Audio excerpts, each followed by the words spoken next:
Okay, when setting up a new business and recruiting employees for the very first time, there are a number of steps you need to take before their first day of employment.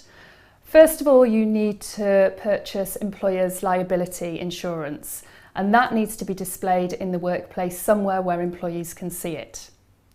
You also need to register with HMRC, and this can be done at any time, but ideally and at the very latest 4 weeks before you run your first payroll.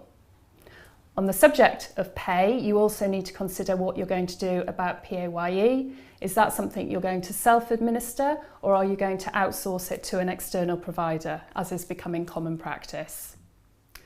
Now, it's absolutely crucial that you give thought to what are the terms and conditions you're going to offer to your staff. At the end of the day, this is going to be key to recruiting and retaining the best people. Ideally before the start of employment, but at the very latest within 2 months of the day they start work for you, you need to provide them with a statement of employment particulars. And there are certain things that must be set out in that statement.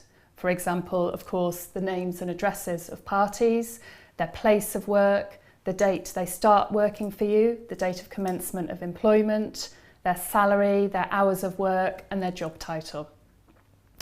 Now, at the same time as putting in place your contractual documentation, you also need to give some thought to policies and procedures. If you're recruiting more than 5 employees, then you must have a health and safety policy. However, there are other policies and procedures that we would recommend you have in place from day one, such as a disciplinary and grievance procedure and an equal opportunities policy and procedure. It's imperative, of course, as a new employer that you remain on the right side of the law, so you need to make sure that you are checking your employees' right to work in the UK, doing the necessary passport and visa checks and maintaining a central record of that documentation. Finally, depending on the industry you're in, you may have to undertake DBS checks, DBS replacing the old CRB checks. And again, that's something that needs to be done before the first day of employment.